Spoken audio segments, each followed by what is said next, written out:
So we are going to have a little bit of a tutorial on making masks. These are just the simple masks that I'm making for Joshua. And so I cut two of these shapes I got my pattern from Etsy, and it's called Tiana's Closet, and this is the pattern that I'm using. So you cut two for the front and two for the back. So this is just an example, this is the yellow cloth that I'm going to be using for the front, and as usual I'd like to be color coordinated, and therefore my back portion will be a yellow cloth, which is almost the same shade as this one in front. Now my go-to seam is always 1/4, and because it's a lot easier to do it that way, and it's just, you can see it from the needle here that it's just 1/4. Anyway, so what you're gonna do is to connect and sew together the curved part of the mask. You do it on the front,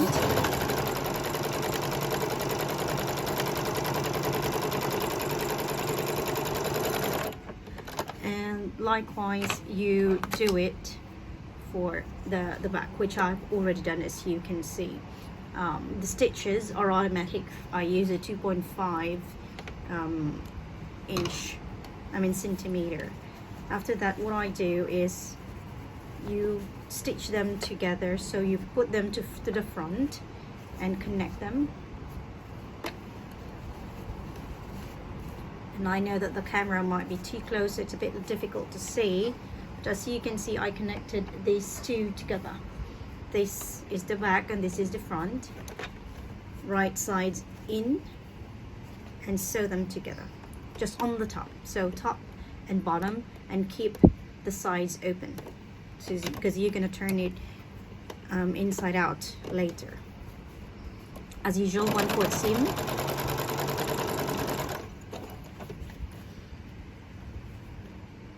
Now this one's get a little bit tricky because you need to open them, and some people actually do iron them, but I don't really iron them. I sometimes think it takes too much time to do ironing. Some people have this nice little iron with them to just, you know, iron this one together, so it's a lot easier for you to sew, and I don't really do that, and that's fine. It doesn't really show because you're going to do a top stitch later on. And you just follow the whole thing going on, and you should cut it and do the same at the bottom. So again, a little bit tricky, but I sometimes find having longer nails makes it a lot easier for you to open the seam, what do you call this one? The fabric. There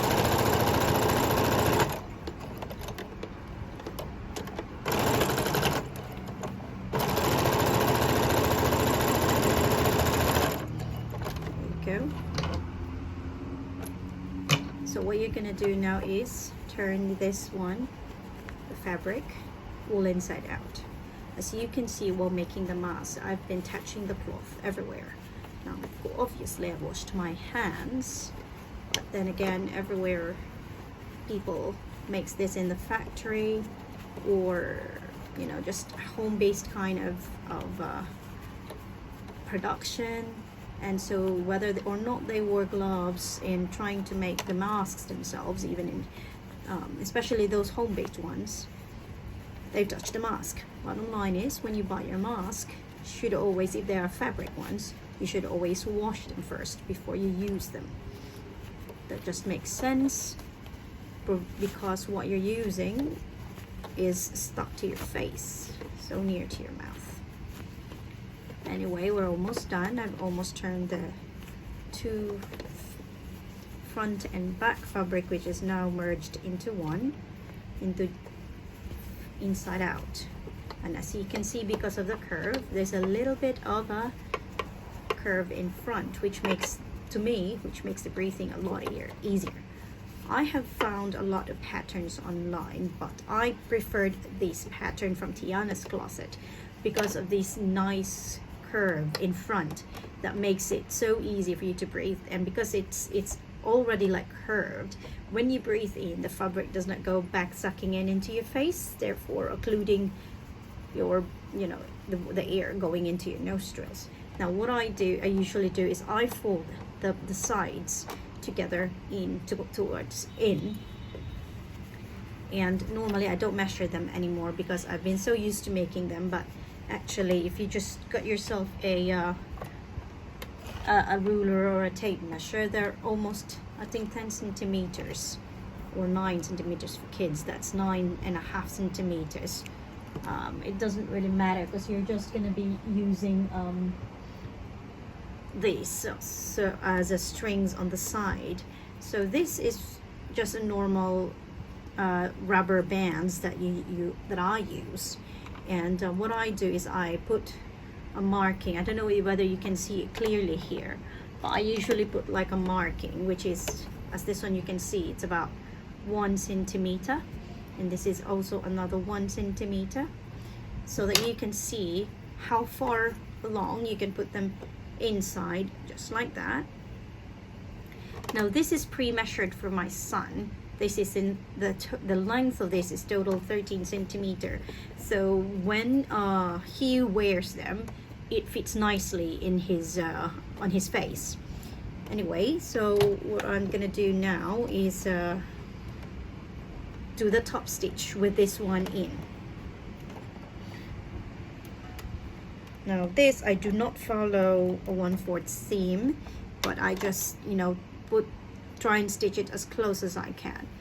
Now bear in mind, I'm not a professional seamstress or a tailor myself. I've basically learned to sew from YouTube, so this is all from experience and not any professional you know,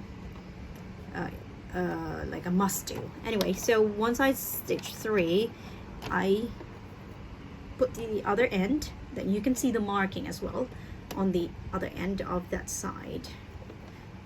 With the marking, it's easy for you to push all the way until the marking only,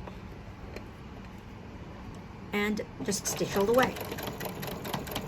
Now I like to secure this properly, so I like to do a back stitch, so go back and back, just to make sure that it doesn't get off later on. And then I just stop stitch all the way.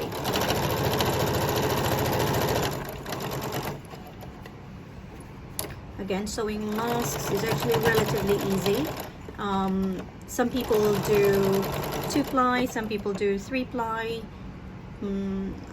I normally prefer 2-ply simply because I guess for me, sewing purposes, the thicker it is, the more difficult it is for me to sew them. So this is the second side, the other side, and you do identical as what you did. I do the back stitch just to secure them properly, and put them in again. I hope all this makes sense, whoever's watching. And back, and do another back stitch, and done.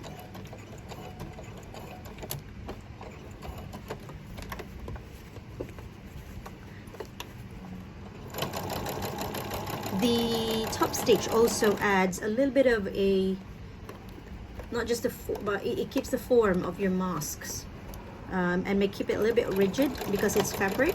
And since I am using only 2-ply fabric,